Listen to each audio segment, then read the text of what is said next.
What's up FPL gaffers? Welcome back to my channel for another FPL video. It is a Monday and I'm going to take you straight to how my team did. Another green arrow, the fifth green arrow in FPL. This I think is the first time I'm having 5 green arrows in a row. Last season I did get to 4 green arrows in a row till I got a red arrow, but this time I have managed to make it 5 green arrows in a row, although I did last minute use a chip on Erling Haaland to get this green arrow. Let me take you through how my team did in this game week. So I did finish on 67 points. Of course, this is still provisional because I have Dewsbury Hall who does play on Monday. I am recording this video on Sunday after coming from work after the Newcastle and Arsenal match has ended.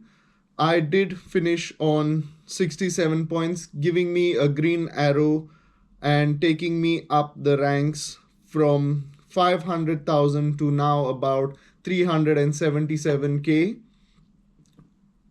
A bit of a topsy-turvy game week this game week was. Nobody apart from Erling Haaland and Semenyo in my team coming up clutch. Starting with the goalkeeper, Robert Sanchez. Chelsea looked like they were in control of the game against Brighton at home. Did have the clean sheet till about 80th minute, but of course in the 53rd minute, Chelsea now seem to be getting red cards galore.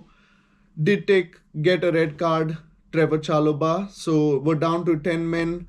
Conceded 3 goals in the last 10 minutes if I'm not mistaken. Robert Sanchez clean sheets get wiped out, gets the -1, ends up on 1 point. At this point, I would suggest if you're going on wildcard to try and avoid Chelsea defenders or the goalkeeper, at least until they solve this red card issue in the team. Moving on to my defense, Mickey van der Ven did not get any DEFCON points. They did dominate the game in bits, but Wolves almost taking the 3 points from Tottenham at the Tottenham Hotspur Stadium. João Pedro coming clutch for Tottenham in the last minute in added time and getting Tottenham that 1 point that they needed in the Premier League, or else it would have been none for this game week. So Mickey van der Ven coming with 2 points. Nico Williams coming up with a 1-pointer, gets a yellow card, loses 1-0 to Sunderland. And I think I might be looking to transfer Nico Williams out very soon. Maybe get someone like Gabriel in from Arsenal. And I will eventually during the week, I will let you know what I do with Nico Williams. Nottingham Forest not looking very great defensively. Of course, Ange Postecoglou usually not a very defensive manager. So I'm looking to probably take Nico Williams out. Anderson again did play on Sunday, lost to Aston Villa, but of course did get those DEFCON points, so comes up with 3 points in my team. They did lose 3-1, so -1 for 2 or more goals conceded, but did hit the DEFCON points, gets 2 points extra and a point for 2 minutes played, but then got the minus for the 3 goals conceded, so ends up on 3 points.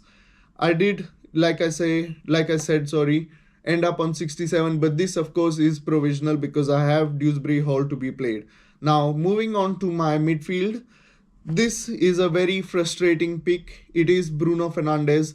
I'm not too sure what's going on with Manchester United. He has missed a penalty. Like someone in the week prior asked me, is it worth getting Bruno Fernandes for a -4? And I think there I might have saved you with my advice. Of course, you did have Cody Gakpo, but Bruno Fernandes, if you took a -4 to get in Bruno Fernandes, he would have got you an extra -1, which would have been -5 straight away starting your game week with, as Manchester United played in the 12:30 slot and Bruno Fernandes started my game week on a -1 point. With Bruno Fernandes, like I said, it is a bit frustrating, but I am going to give him the next match because they're playing against Sunderland. So I'm going to keep very close eye on Bruno Fernandes. If worst case scenario after that, I am going to use my wildcard, so I might not include him on my wildcard.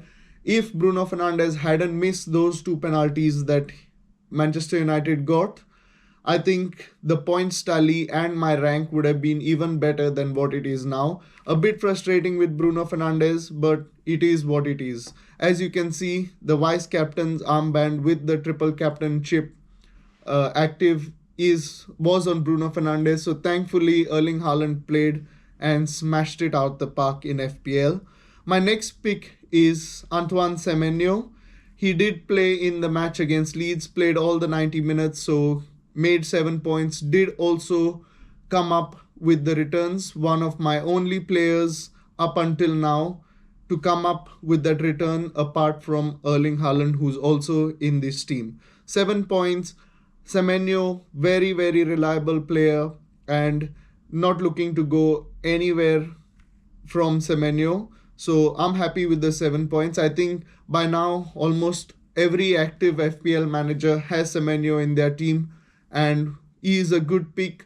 No minutes risk unless he gets injured. Then there will be questions about Antoine Semenyo. My next pick is Caicedo. Again, Chelsea did not really play well after they got the red card, were in total control of the game until the red card. Caicedo nearly got the DEFCON points, was on 11 DEFCON points, just needed that one more defensive contribution and he would have been on a total of 4 points, but ending the game week for me on 2 points. I'm not disappointed with that. Chelsea, of course, played 10 men. It could have been different if they were all 11 men together. He could have been on 5 points if he had got the added point for clean sheet and hit the DEFCON points, but it is what it is. It is FPL. Ends up on 2 points. My next pick was Dewsbury Hall. He is left to play. He will play after the video is out. So I'm hoping that Dewsbury Hall does come up with some sort of returns. He is very lowly owned, so I'm hoping that he can climb my rank a bit more higher than what it is now. And moving on to my strikers, it was Richarlison. He came up with 2 points. Not much that we saw from Tottenham Hotspur yesterday, although they were the team at home, playing the side that's bottom of the league. But I think Wolves came out to play yesterday, so not many chances created by Tottenham Hotspur. Of course, they started off well, but only played well in bits and pieces in that match. Richarlison wasn't all that great in the team, played all the 90 minutes. So he comes up with 2 points, no goal, no return. I'm hoping to keep him for this game week. If not, on my wildcard, I will look to change Richarlison. Next pick was João Pedro. Again, another Chelsea player, down to 10 men. Didn't expect much from João Pedro once they were down to 10 men. Once Chelsea were down to 10 men, I don't think I expected a return from him. I thought that is it.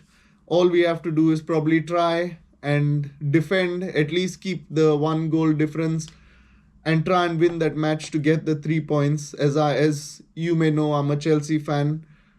That didn't happen. Brighton threw on Welbeck, came and destroyed Chelsea, and João Pedro finished on 4 points. Now, my next pick was the almighty Erling Haaland.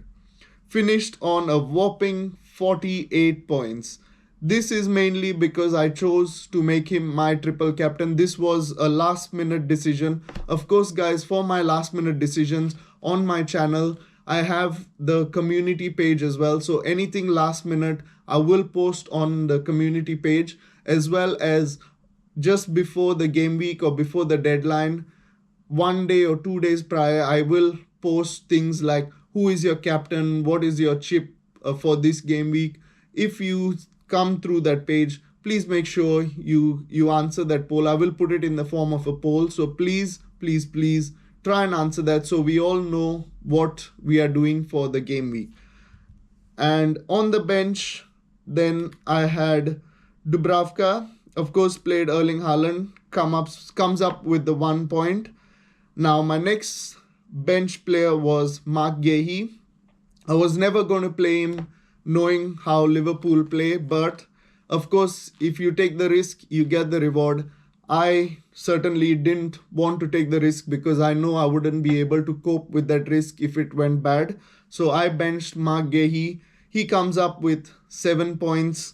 Of course, did get points for DEFCON and got the assist to I think Nketiah's goal, if I'm not mistaken. Correct me if I'm wrong, leave it in the comments below. And comes up with 7 points, but I did bench him. My next picks are still left to play. It is Diouf and Potts. Of course, Potts might not make an appearance, but Diouf is still left to play. Will play after this video is out on Monday. That is all for my post game week analysis, guys. If you are new around here, please help the channel. Leave a like, leave a subscribe, and share to as many FPL gaffers as you can. Also, I would like to say a big thank you to all of you supporting, to the new people who have subscribed. Welcome to the channel, and I hope to see you again tomorrow, and peace.